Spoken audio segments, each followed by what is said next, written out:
We are live. Good evening, all. This is Dustin, rope aficionado with the Dominance Dialogues. Tonight we have Pixie, also known as Gayle. She's going to offer her perspective of being a submissive switch. She tops and bottoms, even suspends herself. But I'll let her tell you a little bit more about herself. Gayle? Hey everybody, I'm Gayle. I also go by Pixie. I've been in the kink world for probably 10 years now, heavy in BDSM for the last 5 or so, and rope for the last 4. Um, Definitely identify as a switch. Um, at this point in my journey, I top, I bottom, and then I'll bounce between both roles through a single scene sometimes, depending on the individual. But it's fun. I'm So you, currently single and unowned. I have been a submissive underneath a dominant before. Nothing against it.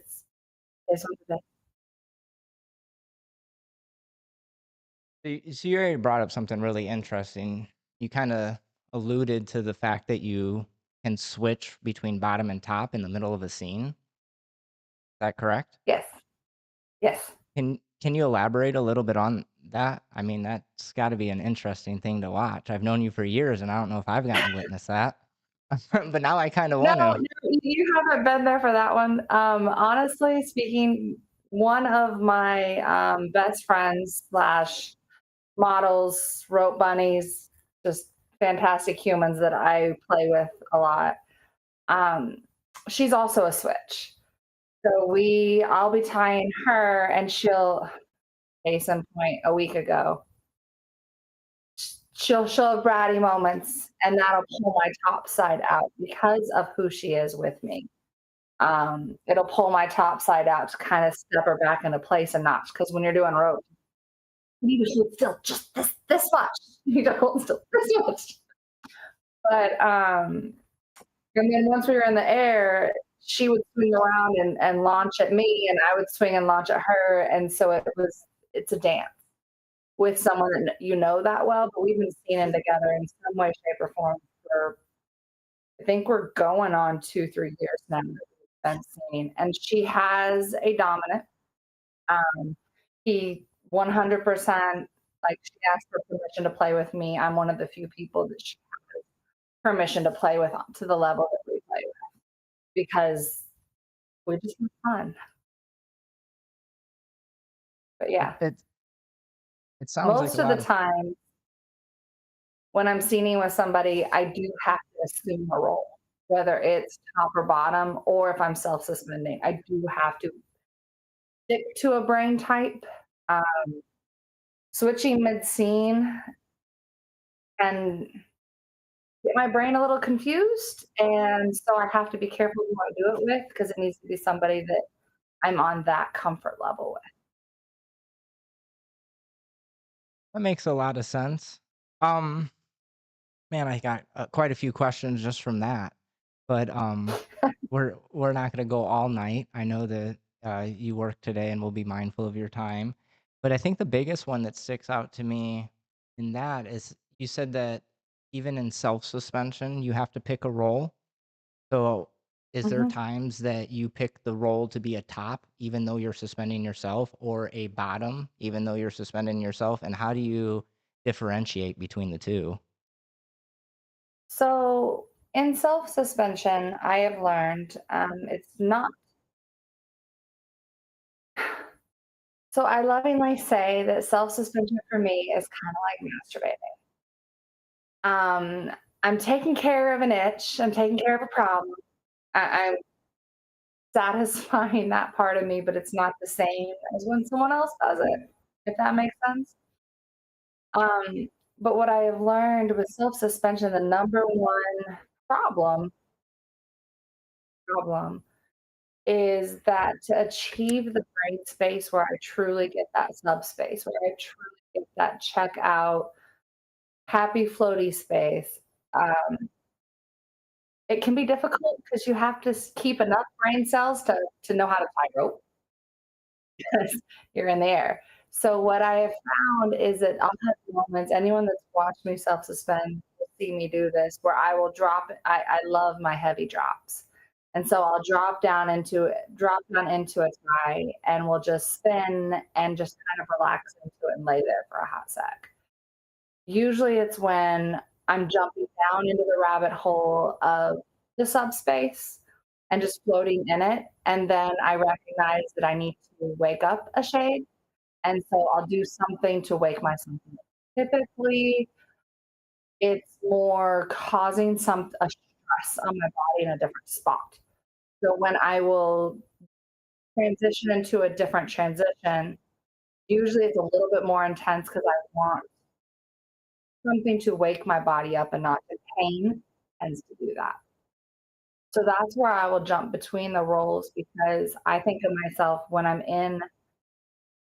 deliberately causing the pain and deliberately waking my brain back up to be able to know how to tie a knot, let's say, um, that's when I'm in top space on myself saying, "Hey, wake the fuck up and pay attention."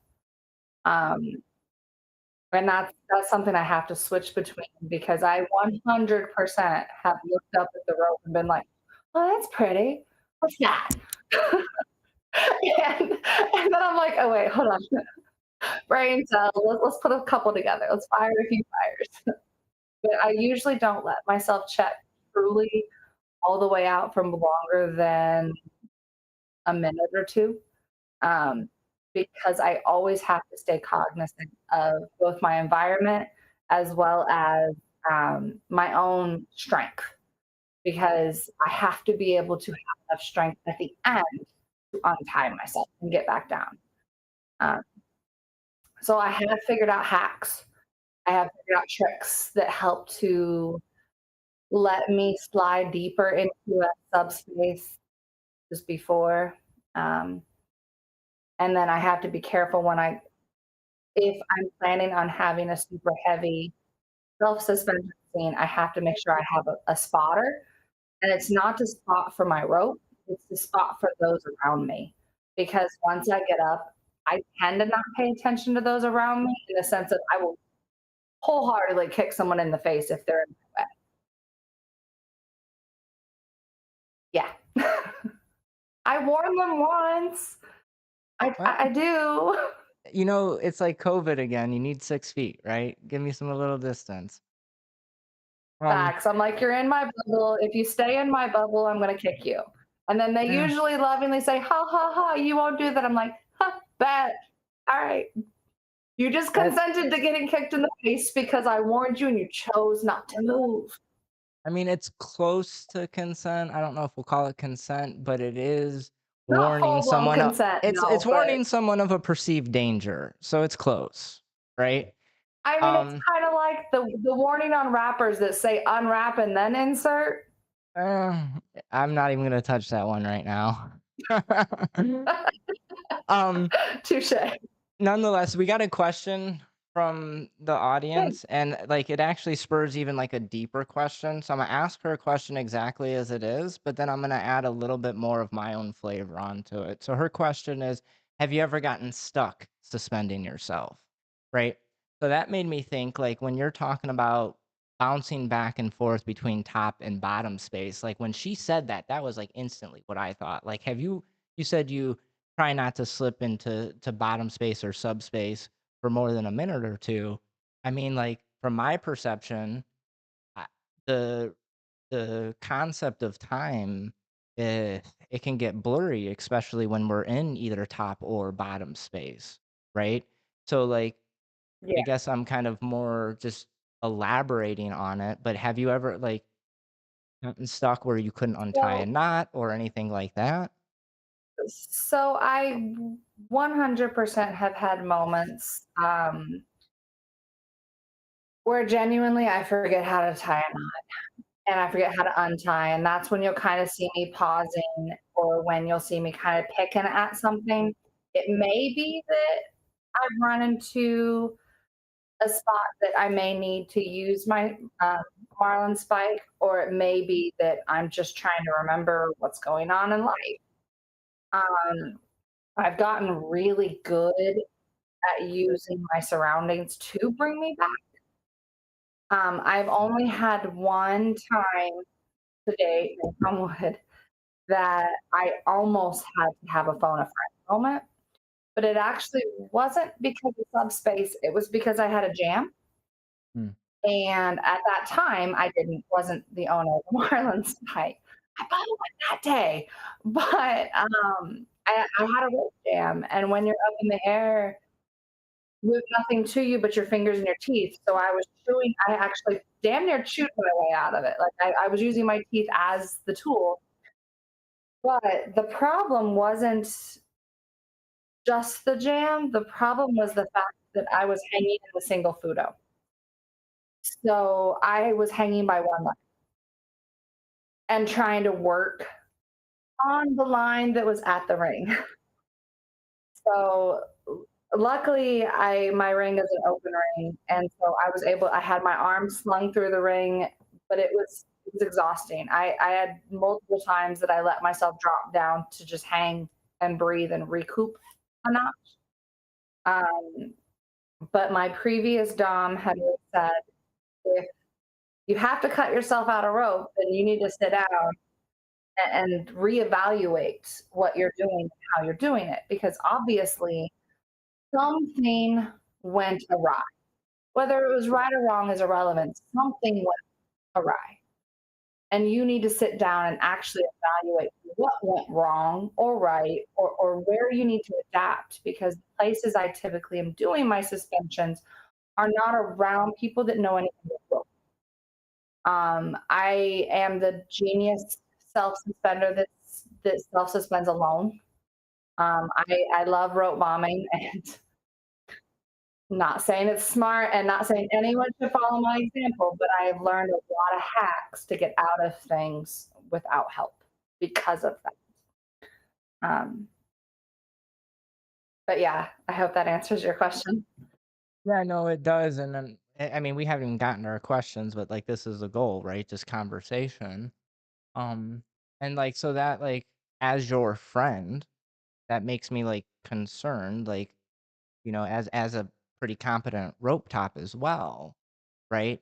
Like, Mm. do you have any safety measures? Say you were gonna, self-suspend in your house before you go to suspend, do you, like, text a friend and say, "Hey, I'm about to do a suspension. If you don't hear from me in 1 I do. hour."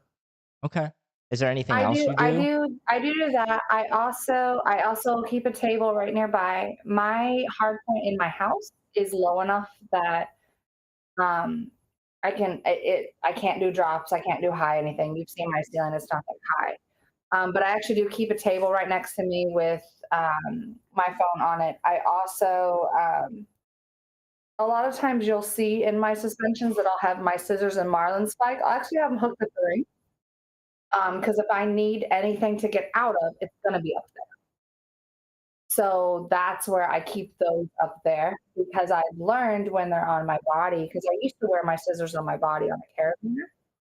And I stopped doing that after I actually cut myself.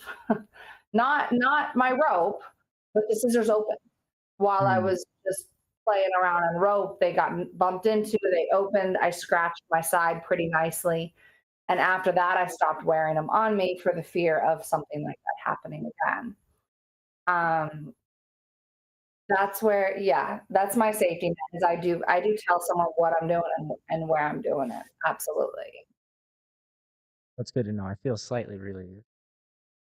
Well, and then when I do my public, like, I typically, you know how it is. It may look like this badass moment, but it is a moment. And so I'll sit and I'll set up a video camera and I'll be recording, or I'll have somebody on the other end of that watching to be sure that I'm safe in my shenanigans. Safe as you can be, right? You're mitigating the Well, risk that's in. safety is relative, but you Yeah. know.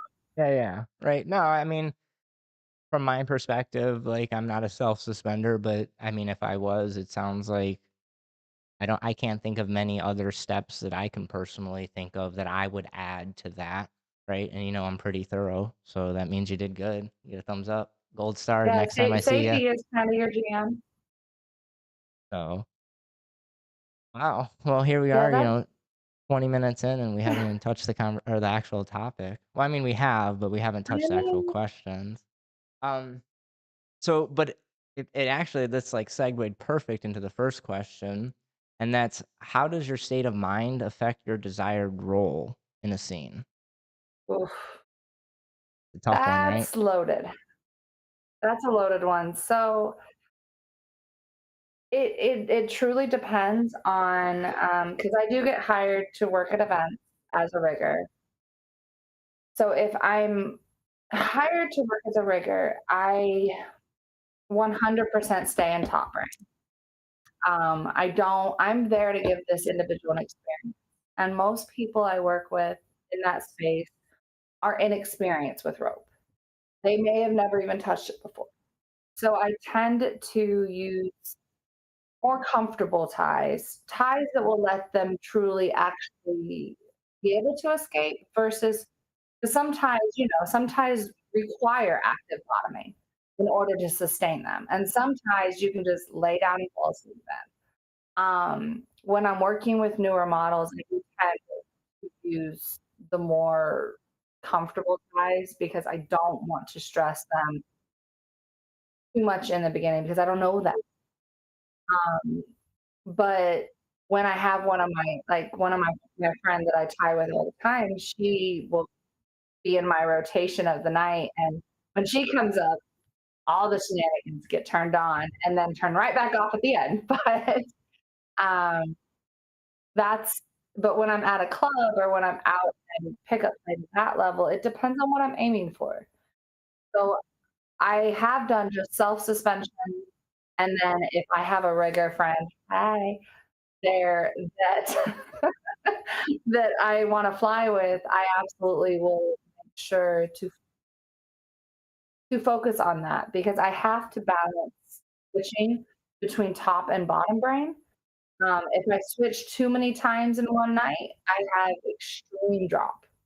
Mm. I do not do great with it. I have learned um, switching from top to bottom and then back up to top.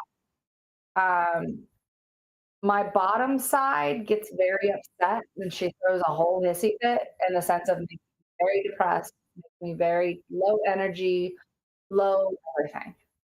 Um, so unless I have something in the middle to absolutely recover my bottom right there in the middle, um, I can't switch back and forth continuously.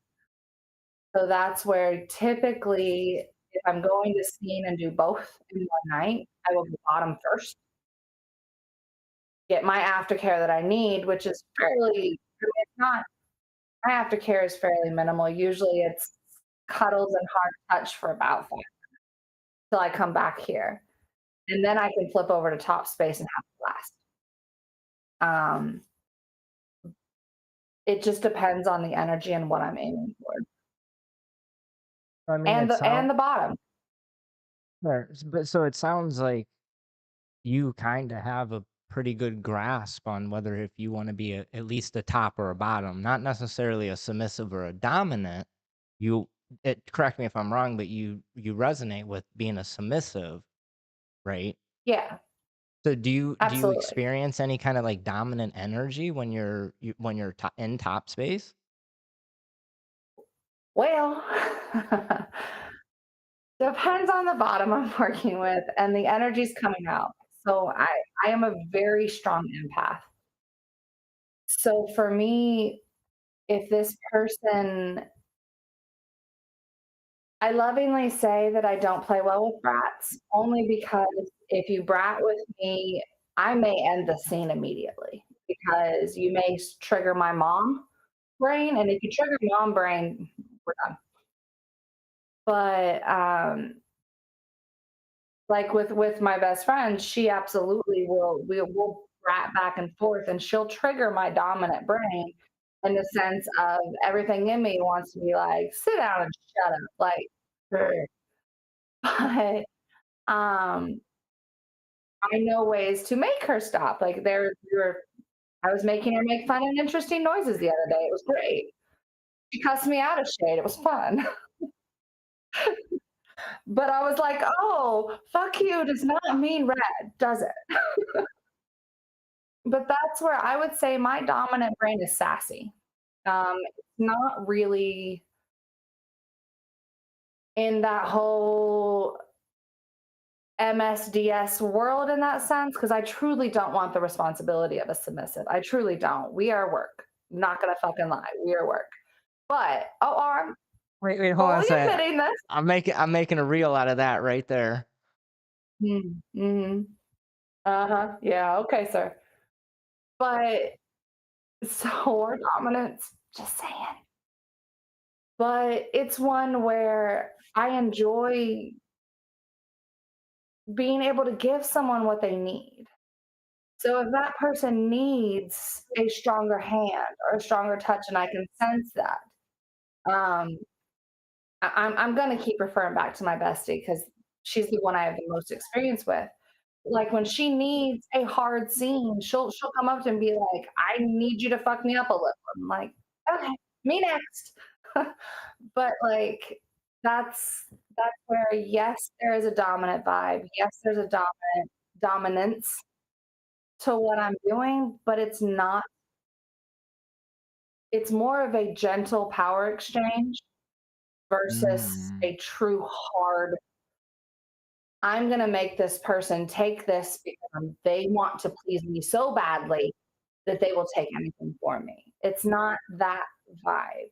It's more a, I will help people breathe through things and I'll help people meditate through position. Um, it's I want the energy flow to be between us. Um, I am very much a conduit, and if I'm not careful, I will actually get drained. But I love the exchange in the scene. And some people re-energize me in the scene, and some people just straight drain me. And that's okay too, because that's what I signed up for. I just have to be careful at the end of the night to have a resource to get my energy back from. Hmm. I really like that word exchange. I mean, we talk about it a lot, but like to think about it like on your perspective, like to some level, is it possibly like an exchange even within yourself, like balancing your top energy and your bottom energy? Yeah, Mm. I could see that. Yeah, because I'm very kind of type A brain, pretty alpha type in my day to day life. I have an autistic kiddo, and I absolutely have to stay on top of his wonderful little self. Um, and then I kind of have more of a high power type job. So I've got a lot on the day to day, and that's part of the reason why when I can find someone that I can just relax into my subby brain and just check out, it's pretty fabulous for me. That's where my submissive side just gets to go and relax and not make decisions and just trust this person to just go for it. That being said, when I'm at an event and I'm working the event, I have to be dominant. I have to be in control. I have to be in that power position. So with that, I have learned anybody with me, whether it's friend or relationship, it truly doesn't matter in this sense. They have to understand that I am going to assume the authority position. You are going to have to take a step back in your own role to support me. Because in that moment, I'm there to be that dominant. I'm there to be that person. So I'm playing a role. I'm playing a and sometimes the part is very, very easy to play. Like I know all the script, I know all the lines, I memorize it, I'm good. Other times it's a little bit more of a struggle to actually grasp onto that dominant side because maybe I had a hard day. Maybe I'm tired. So I sometimes have to push it a little harder than other times. If that makes sense, I have to kind of project it a little bit more out there and push that side out a little stronger. Yeah, honestly, like once again, correct me if I'm wrong, but even when you're like, how you, um, elaborated on, like, you being a top and how you experience dom energy or however that is perceived to you, it still, to me, I'm just gonna go ahead and say it still screams submissive because, like, the way you represented it, to me, it sounded like service, right? And part of that service may, like, as you said, be that heavy hand, but you don't get the same enjoyment out of being that heavy hand as I do, right? Mm. Mhm. Facts. Right? Um, so I think it's really But interesting even to it's just interesting to think about that, like, even then, like, you can ramp up, like, your mental space because of your submissive desire. and that's something that I have, like, that's something I've discussed with my friend before is we've because both of us are switches, and she's absolutely way more dominant than I am in her switch brain. Um, but for me, it's one where like you people will see me tying someone and sometimes I'll damn near get giddy with it and I'm dancing around them and I'm running my hands on them and they're floaty and happy and they're checked the fuck out all beautifully. And I'm like, hooray, I did my job. They're good. Yay. I'm like, it's their therapy session. I did my job. And then I will deliberately transition the person into something that's a little bit more intense, but I'll go slow and I'll work them into it. And then there's some moment, and once I've been working with someone a while, that's when I'll start to push them a shade. And I'll be like, no, breathe into this. I'm not going to bring you back up. You're going to take 10 seconds and you're going to count to 10 and you're going to breathe into this. And if at the count of 10 you're still feeling too much and it's too intense, I'll bring you back up. And I haven't found one yet that can't breathe through it in those moments, only because it's our brain hyperfixates on the most intense stimuli out there. So if you turn around and trick your brain by saying count to five, your brain's like, wait, numbers? What are those? Oh, one, two, and then it focuses on that count.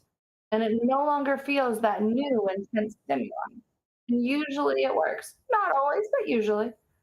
But that's one where even then, do I still get something out of it? Absolutely. But I agree. It's definitely more on that service side because I'm taking care of this person. I'm making them feel some sort of way that they can't feel otherwise. I don't mean like other than me because I'm I'm a rigger, but access to riggers is super limited, especially quality riggers, which is why I don't tie with hardly anybody as a bottom. Because I have had an almost as a bottom, and after that, I will never. I'm very cautious because I am one of those bottoms that likes to be pushed into all fun sorts of twists and shapes and all the stuff. And I have to be aware that my rigger has to know to deal with me on that level. So I'm gonna go way back because I figured Okay. if, like, you admitted that submissives are, a handful, I could go ahead and admit, like, a secret about us dominants, and we may or may not just be brats with authority. So, use that information how you Okay. want. Oh yeah, Um, maybe a little, maybe a lot. maybe. Um So I wanna kinda bounce back, and it was actually perfect, like, I didn't get a chance to ask the question, but you kinda, like, almost segued into the question from the audience, and they're asking, like, "Do you enjoy rigging a switch?" It sounds like your one friend is a switch and can bounce, a little bit back and forth. Do you really enjoy that banter and being able to see who's more dominant? Is that what it is, or how's that work? So, so I have tied multiple, and I mean, we're talking, man, these women that have given me the honor of tying them just are fucking amazing humans.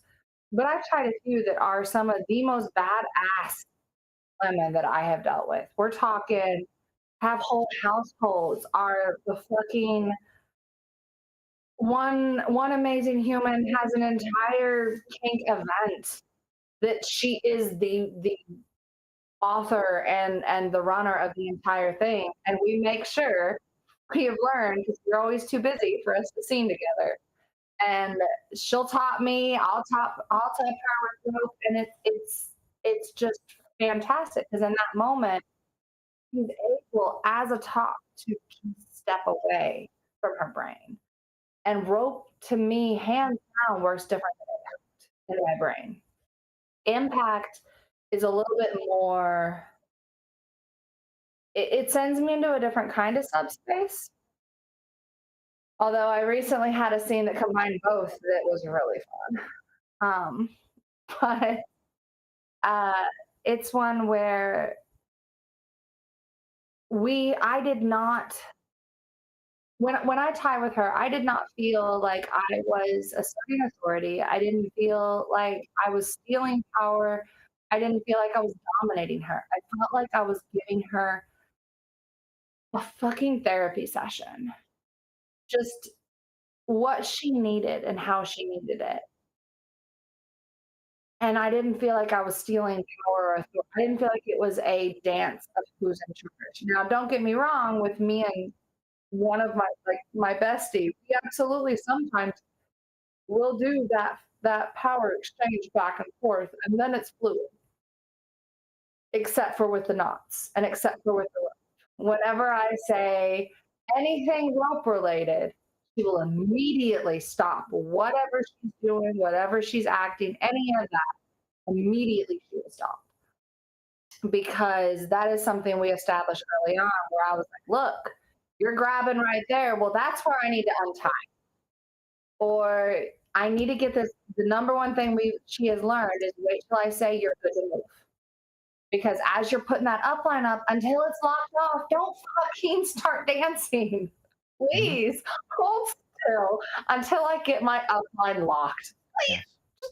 this much. So that's something we have learned from experience is that yes, I want that energy exchange back and forth, but I still need you to not to die. Yeah, I joke I'm into a lot of things, but I'm really not into murder, you know? No, not today. Not today, right? No. Um, yeah, that's interesting to hear a lot of this perspective. It's weird. We've been friends for years, but just in this conversation, I feel like we've gotten to know each other even a little bit more. One second, I'm scrolling back up because there was another question I missed. Mhm. So another question from the audience. It says, uh, when your top comes out in public, is it because of the audience, right? Is it like, the audience makes you want to perform as a top versus a bottom? So I am 100% an exhibitionist.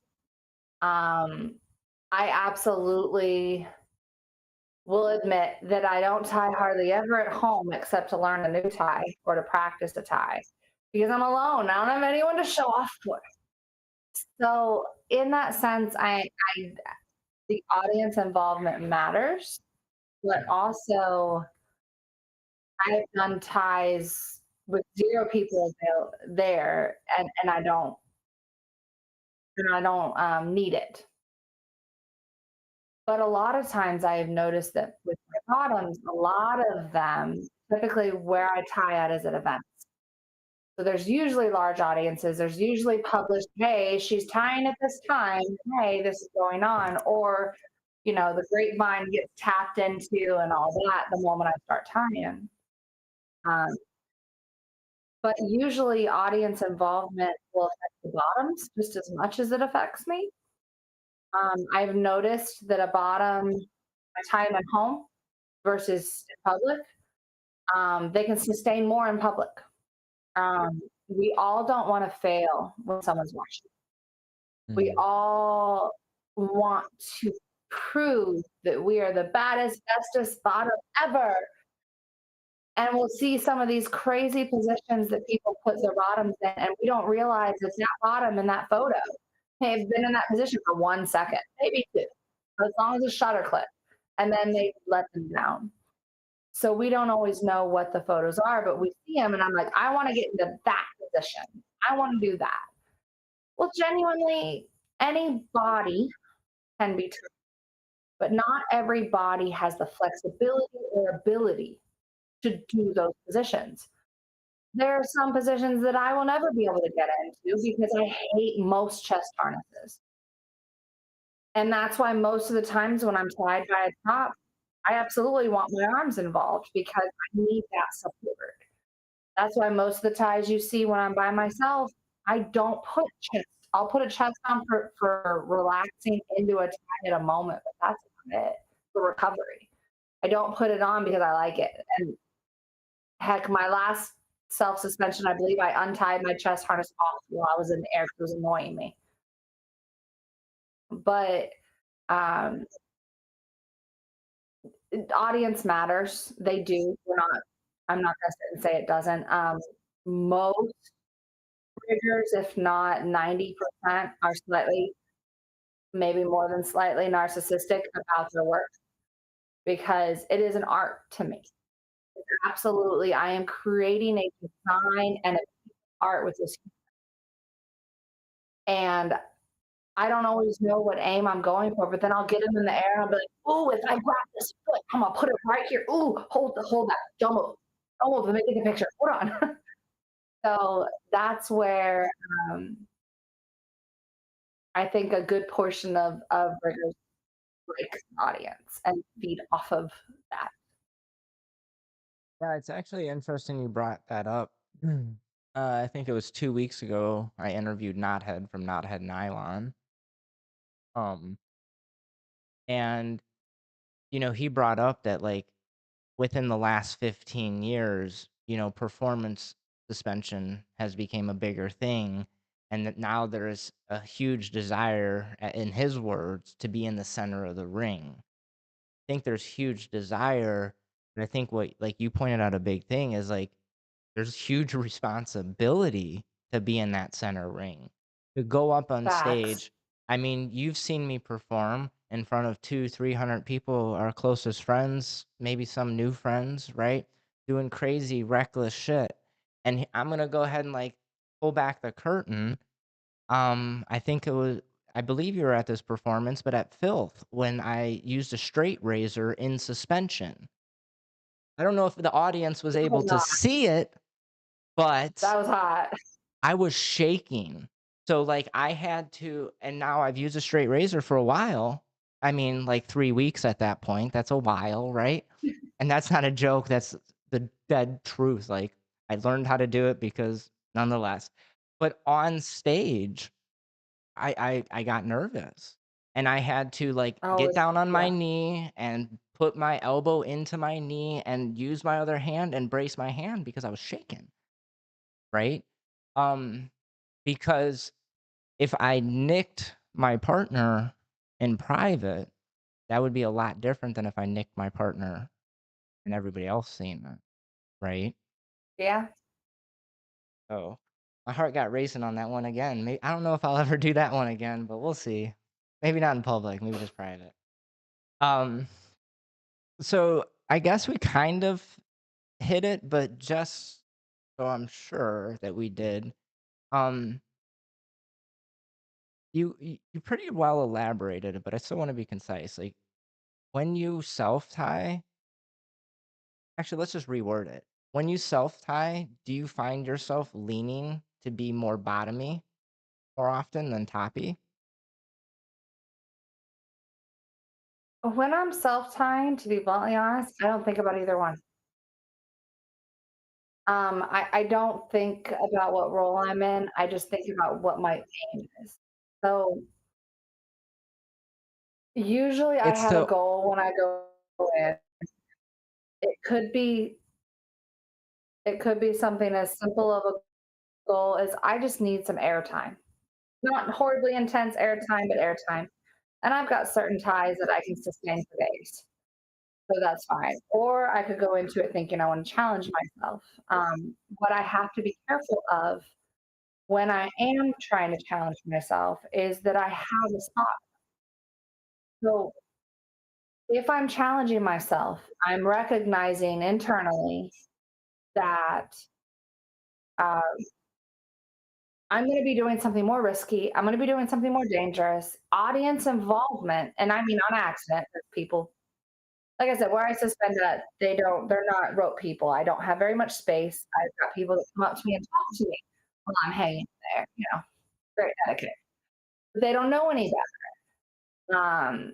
So I don't judge them for that initially. I absolutely check them and then judge them after that. But it's one where if I'm doing something more risky, I have to be aware of that.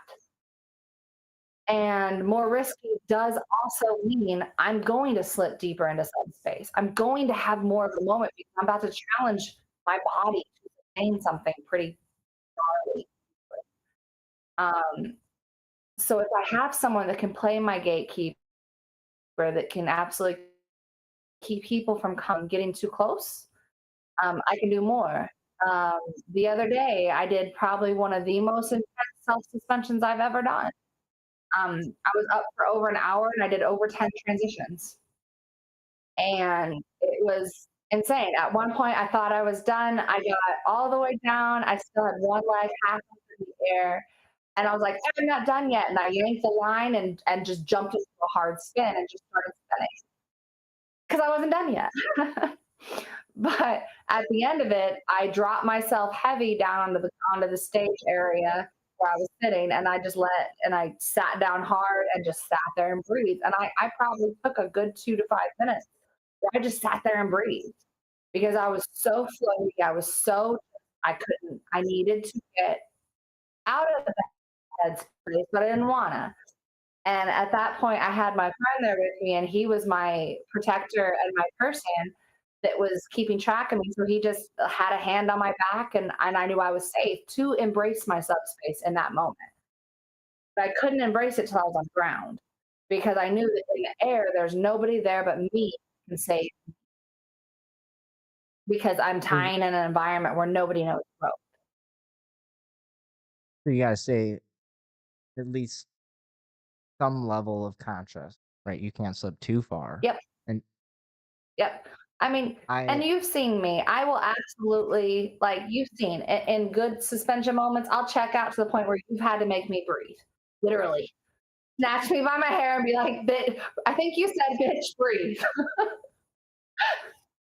And that's it's one only because that I couldn't remember your because I name need right to then. stop. I mean, it's fine. But it's one where it was I can't check out to that level with self suspension. That's why I lovingly call it my masturbation because I can scratch the itch, but I can't necessarily feel it because it's not safe. Yeah. No, Check out I to actually that level. I like that analogy because I think it's really fitting, right? I mean, it genuinely is really fitting. I think most people would rather, tie with somebody else, just like somebody else. Most people would rather have sex with somebody else over, self gratification. I mean, unless you're trying to be efficient. I don't know. Um, I mean, um that leads me into but like, I mean, and I have run. go ahead. Uh, I was going to say I have run across self suspenders who 100% do not want anyone else to tie them, and that's okay too. It's not as frequent. Um, a lot of the self suspenders that I run across started tying themselves because of lack of availability of a top. So they started doing it themselves. Um, but the moment that they can grasp a chance for someone else to tie in, they will. So So someone trusted, because once you pull back, like you said, once you pull back the curtain and reveal some of the stuff in the background, as a self suspender, I am way more critical over who ties because I know better. I know the knots, I know the ropes, I know the harnesses, I know where stuff is supposed to sit and supposed to do. Everybody ties slightly different, don't get me wrong. I've got some that do a lot of reverse tension and that's about it, and I've got some that will triple knot everything. That being said, and I'm being facetious with that one, but I've noticed self suspenders, they make better bottoms in one sense, but worse bottoms in another. Um, I have in the past been known to request a blindfold because I'm watching you tie. I'm watching, I'm like, ooh, how do I learn this? How do I do this? Ooh, he ties like this. Ooh. And I'm focusing on the tie, not on the feeling on me. So I tend to ask for a blindfold when I need it because sometimes I'm too focused on learning and on experiencing. 'Cause my first introduction to rope was as a bottom. And my previous top at the time was I didn't tie with anybody but him.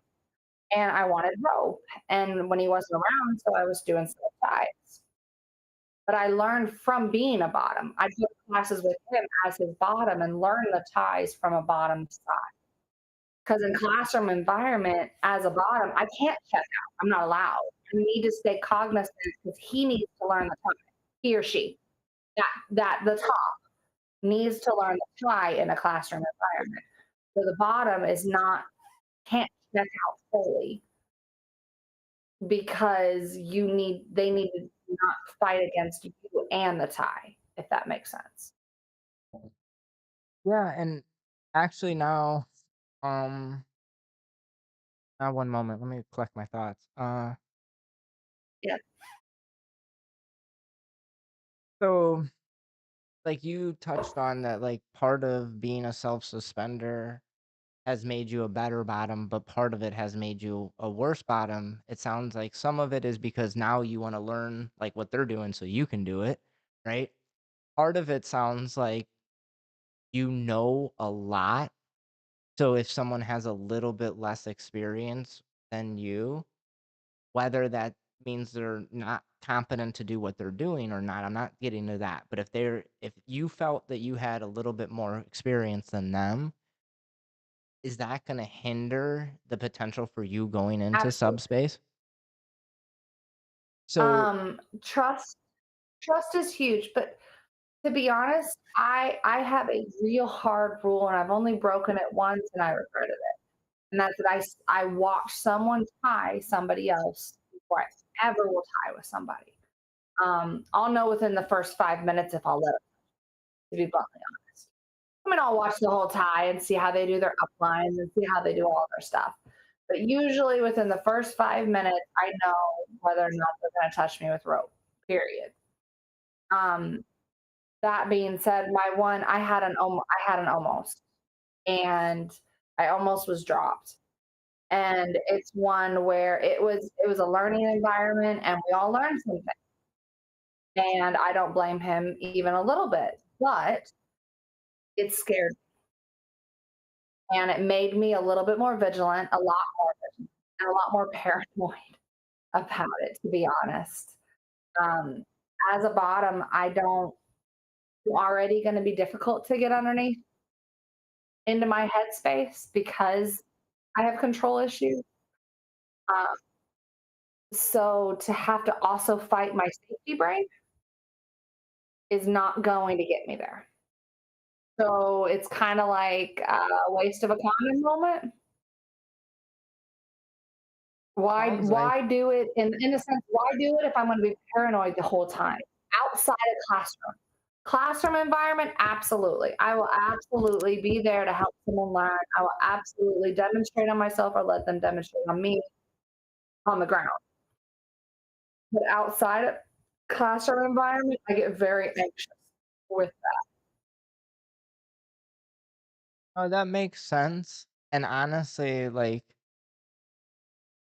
it's like you don't know what you don't know, right? And I think a lot of yeah. times when people get into rope specific, they look at pictures like mine. I'm not trying to like put a pedestal here or whatever. They look at pictures of mine and they just don't have a concept of what goes into it. Whereas if I, like, post a picture and it's a tough tie, someone like you sends me a message and like, "Whoa, that's tough," right? Because you have an idea of what it feels like experience. And I think that's I definitely agree, like, that's part of what makes you a better bottom, and it also brings a level of safety that, you know, it would be hard to get if you didn't know. And this is where I'm very thankful Agreed. that as the rope community, like, progresses, we're starting to see more bottom-centric classes, right? Because Agreed. before, 3 years ago, 4 years ago even, you barely seen any bottom-centric classes. It was mainly a top and a bottom, and the top was teaching you how to tie a pattern, and there was very little to no education for bottoms. Um, and I think some bottoms possibly start self-suspended not only out of, like, the desire, or the lack of competent riggers, but also I think some possibly take it as, like, an educational path. So they have that skill set to know that this person is actually competent, right? Yeah. But I guess that's speculation. Well, yes and no. So take a on that aspect. One thing I will never forget that just absolutely made start of my journey, but a big part of my journey. My previous the classes he went to down in Texas, they require before you can go to class, bottom or top, doesn't matter. They require you to go to a safety class. And in the safety class, it is basic safety rope 101. And then they show everybody how to tie a basic single column. So their reasoning behind it and their rationale, because I don't know how many bottoms had said, well, I never want to tie ever. In a million years, do I never want to tie? And they're like, that's fine. But in the vetting process, you need to know what a single column looks like when it's tied correctly. Because if you walk up to a rigger and you say, tie a single column, if they can't immediately tie one right then and there on themselves or you, doesn't matter, that's a problem. Mhm. Like, and to go further into the vetting aspect, we're all narcissists with our art. We all have 1,500 pictures at the drop of a dime. I know of maybe, I'm sorry, I don't. I don't know of a single rigger that doesn't have pictures loaded on their phone. Girl or guy, doesn't matter. We all have pictures. We love our art because it is Yep. absolutely fucking amazingly beautiful. I don't care what, it's always gorgeous. Guy or girl, it's always beautiful. But I always tell people, I'm like, ask to see their work. If they can't show you their work, if they say, oh, the pictures are lost, I didn't have permission, or they give you excuses, that's a problem. That's a red flag. It doesn't mean that it's a stop. It's still a pretty red flag. But that's one where that original class where they said that even a bottom needs to know at least how to identify a single column always resonated with me. Because whether or not you want to tie doesn't mean you shouldn't be able to recognize crappy tying. Because safety, I mean, yeah, we all preach to safety comes first. But I mean, oh, that's bad. I just spilled all my BBs all over my food. Fine. It sounded like But BBs. I was about to ask that. yeah. Well, I'm working on one of my floggers and I just spilled, I don't know, maybe a couple hundred on the floor. It's fine. Better than a couple thousand. Facts. But it's one where we have to understand, and I always tell people, even when I'm doing my hard, fast, dirty negotiations with at these events that I'm working, I always say that this is I lovingly say you're consenting up to and including death just because of the fact that shit does happen. And I'm going to do everything, literally everything in my power to mitigate the risk and to lower the risk and to bring it down to the world volume. That's one where we're playing in a very edge play sport. Shit happens.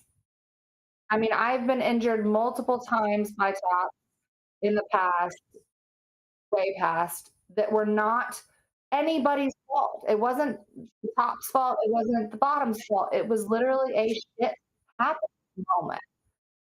And we immediately dealt with it. We immediately moved forward, and it was zero ramifications on either side. I didn't have long-standing injury, and I had no animosity towards the cop because it was a moment where I moved, he moved, or she moved, and it didn't all move together, and it happened.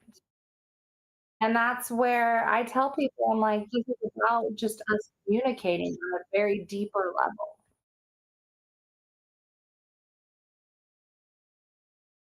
I've really appreciated all your perspective. I'm just trying to wrap my head around some of this, how I've known you for years and I haven't seen this side of you.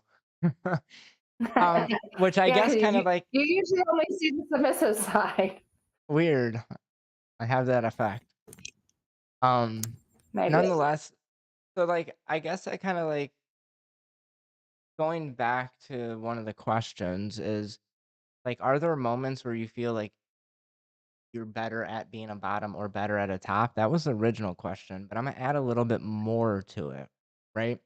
Like, for instance, like when your friend shows up, like maybe like your best friend that you guys switch a little bit, and you show up and you kind of want to be bottom, right? You really want to be bottom. Is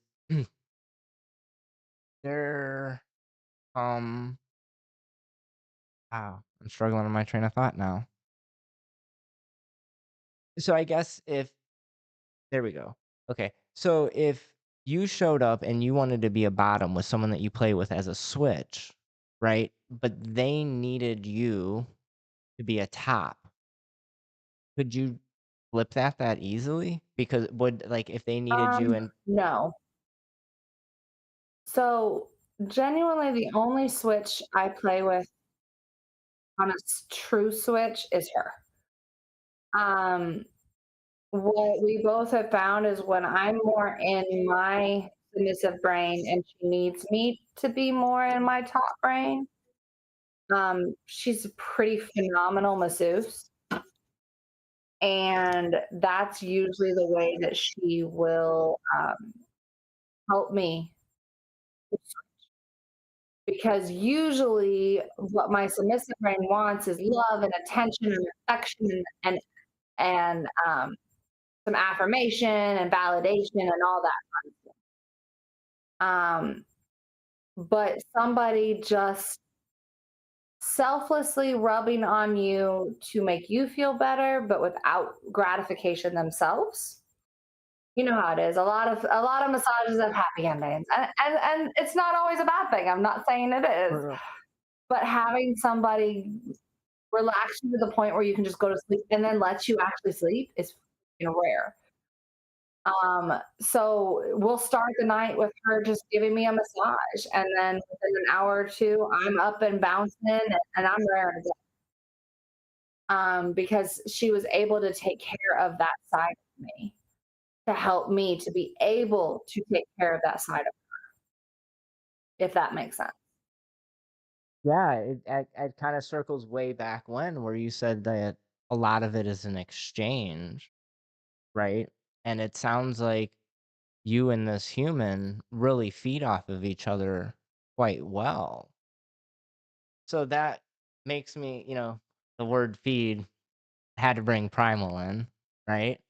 Um, and it makes me wonder, like, I don't necessarily think this is like a primal situation. I could be wrong. Please correct me if I am. But I guess my question would be, is there ever a struggle between you and this human to either A, be the top or B, be the bottom, and then you guys gotta duke it out or play rock, paper, scissors or tickle fight? I don't know.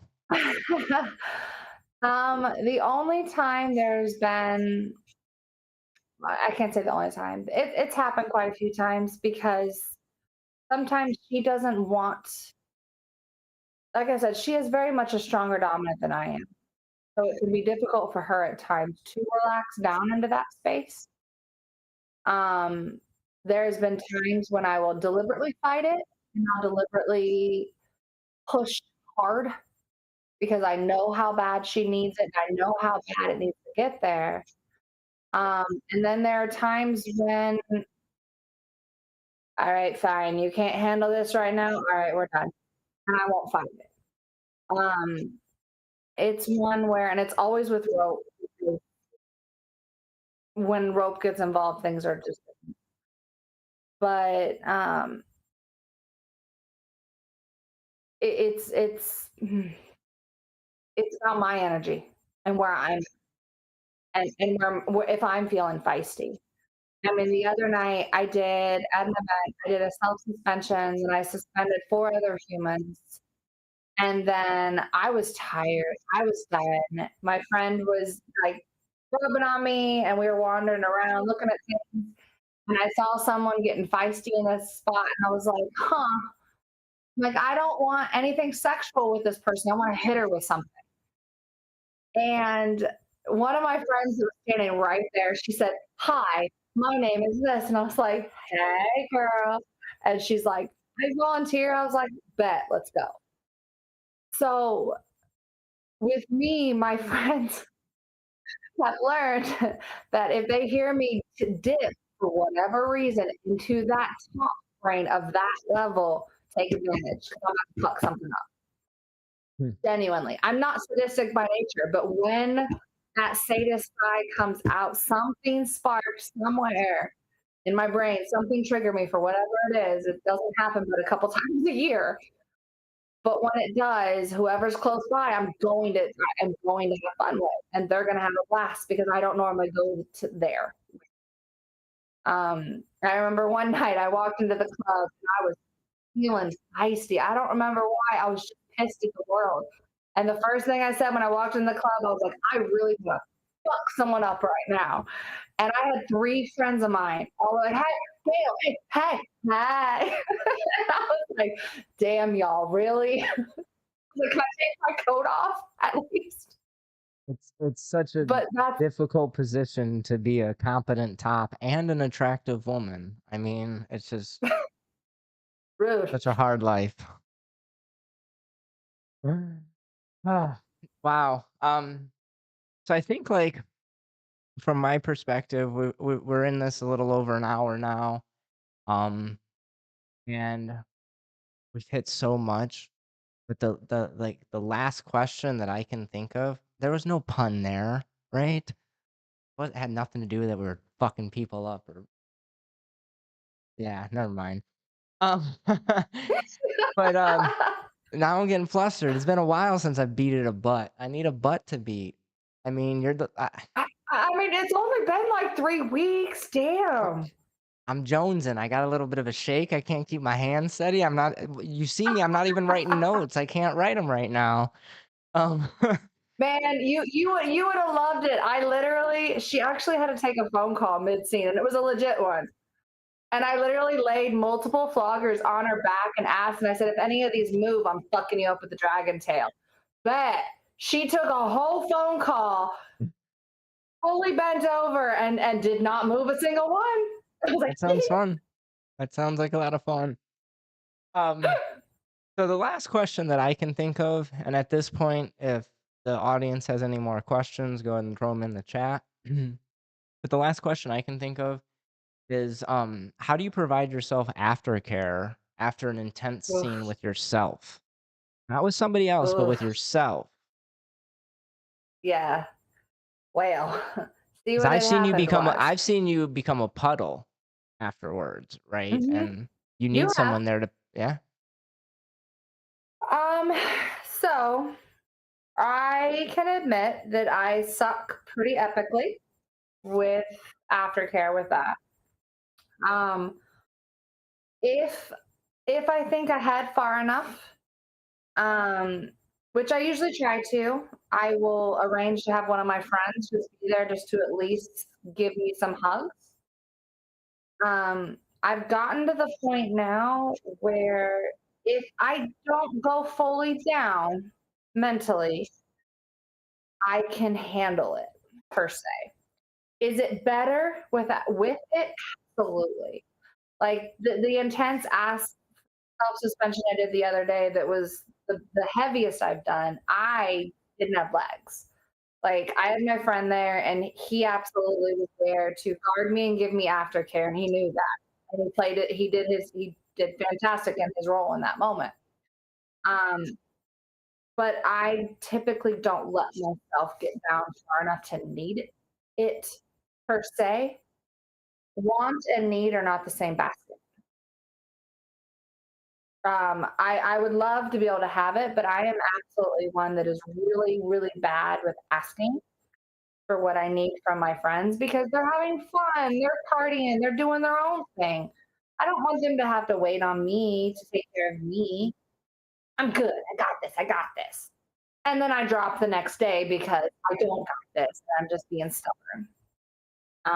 My drop for self suspension versus top versus bottom are all different. It very much depends on my aftercare. Honestly, it really depends on my aftercare. Even as a top, my aftercare as a top is reaffirmation that I'm still a good human and that this human that I just did this to wanted it, and this human that I just did this to is good and safe, and they're back in their own brain and okay. So I had to have it. I talked with one of my friends the other day, and I was like, "Look, I know that you weren't really wanting aftercare that much, but it's good for me too. The few minutes of aftercare, whether it's just while I'm untying or actually hard after she's fully out of the, he or she is fully out of the ropes, it's for me too. Because as a top, we get forgotten with our aftercare. They get done and they move on and bounce on to the next thing. And it's one that I need to be known. Like I want this person to still want me. I want them to still not just want me for my rope, but want me as a human. So the moment my rope goes away, I still want them to want me as a human. Like I'm still a person afterwards. I'm not just this rope machine. Please give me a little love and affection too. I need a little bit. And that's a place where it can be difficult. And I've learned to do heavier untying aftercare.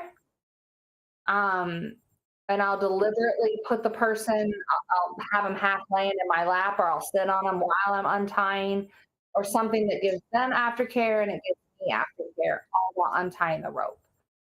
So I've learned adaptations in all levels of my switch to take care of myself without someone else having to take care of me.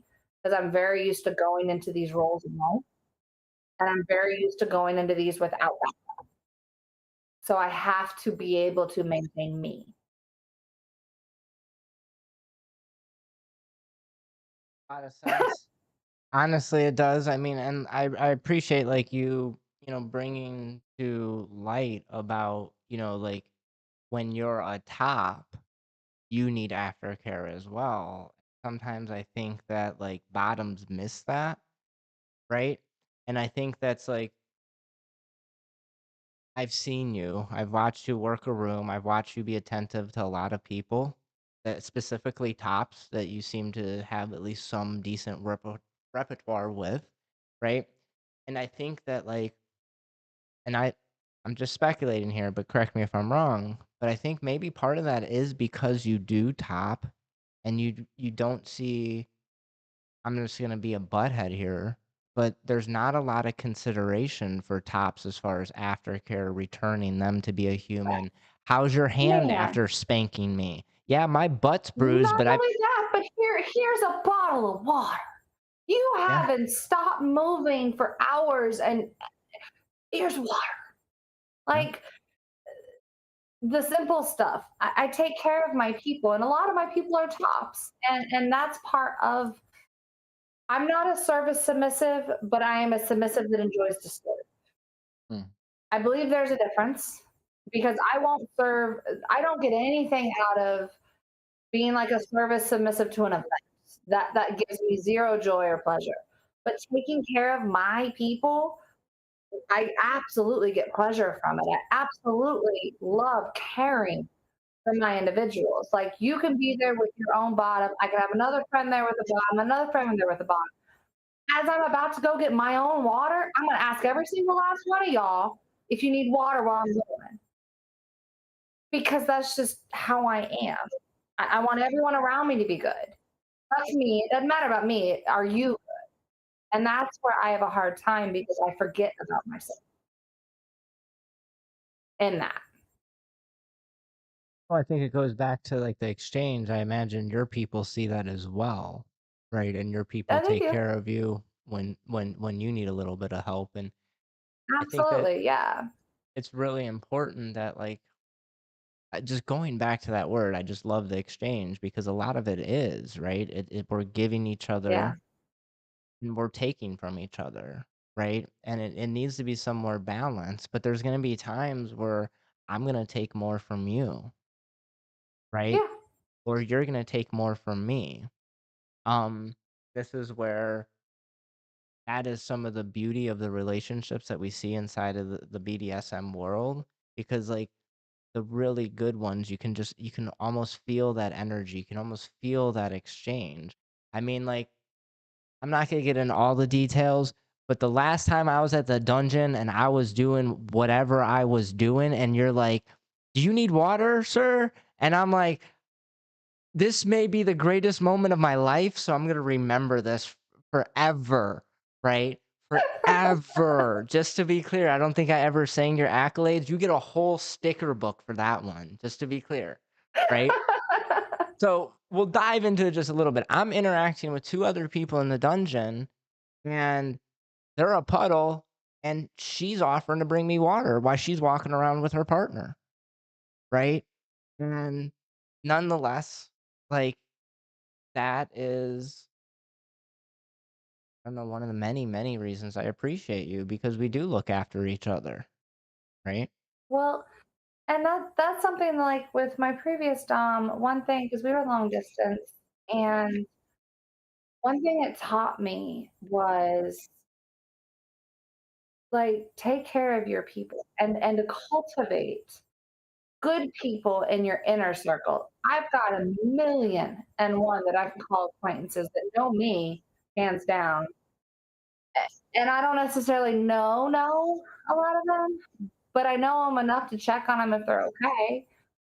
But like I learned get my safety network tight because if I want to fuck around and find out, I need to have people close by to either A, take pictures or B, bail me out of jail or both. I mean, Well, they say friends don't let friends do stupid things alone, right? I try to do all the stupid right? things in front of my closest friends, I'm right? just saying, I'm not really sure the legality on a lot of the rope bombs that I do. Well, I've only you had the know, cops called once though.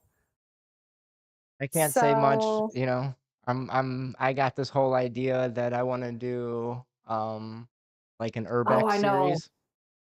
Oh, those spaces you're posting pictures of. I'm like, oh, I want to go play there. Yeah, well, now it's just now I'm scouting, right? Now it's waiting for weather. I mean, a little bit warmer. Cold, wet. Yeah. I mean, you can Hypothermia. bundle Once up, but again, I'm not into hypothermia. I'm not into pneumonia, you know?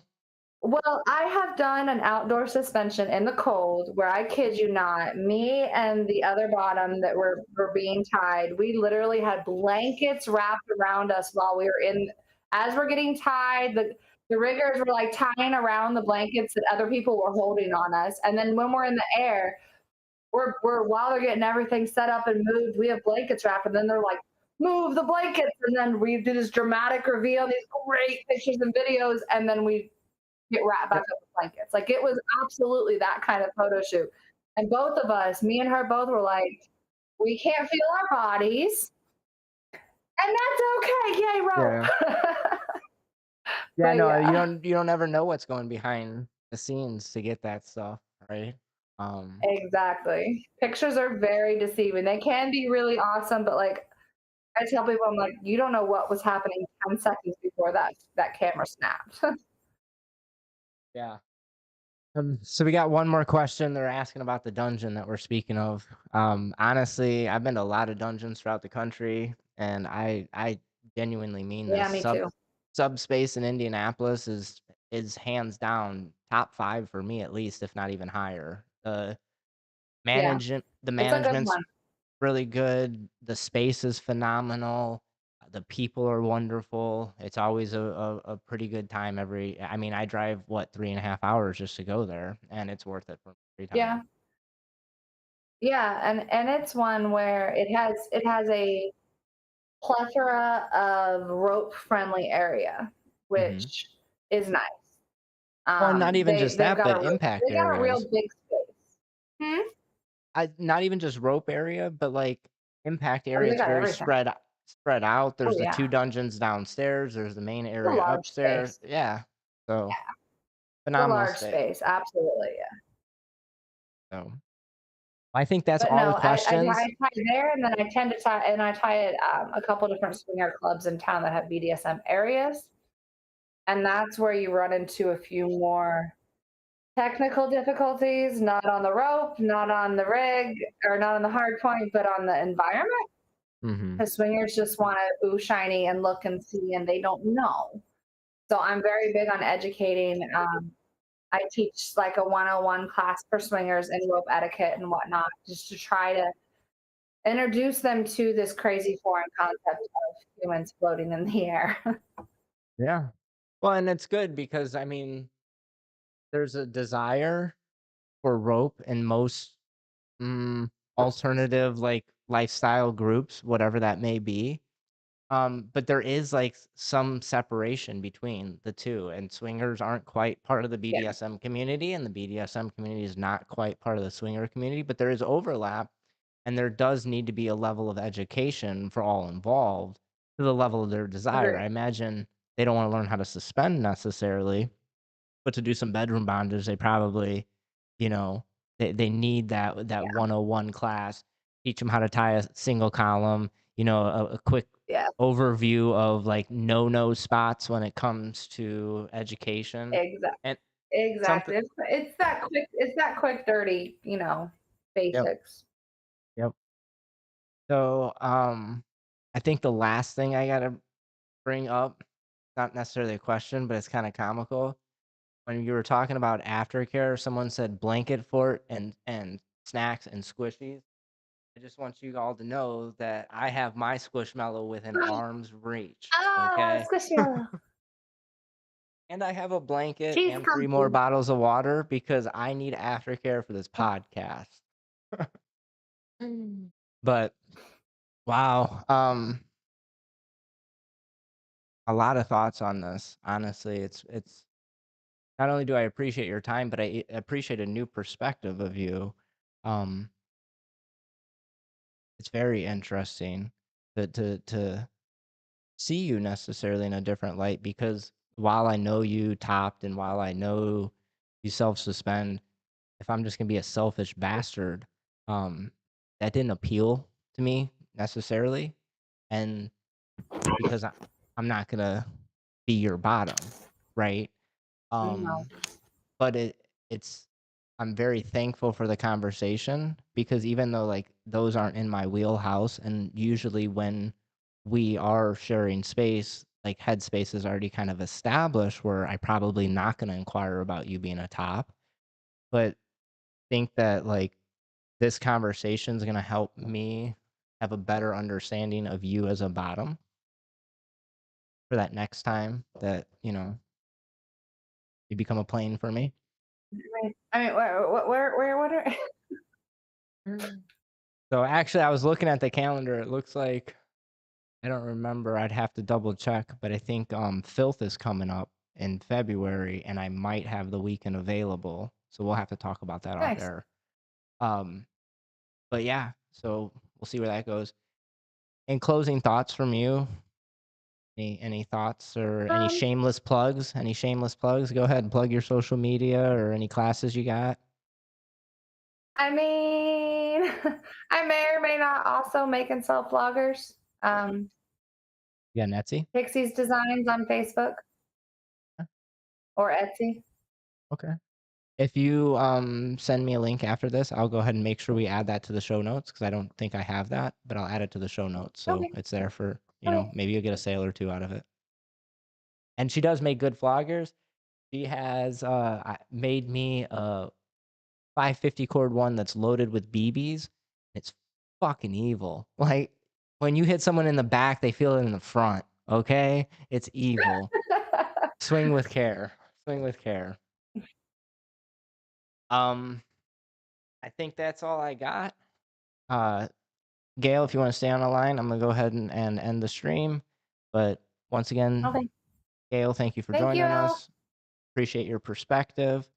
Everybody else, thanks for joining. I think we're getting a little bit better with each episode. So we'll see you next time.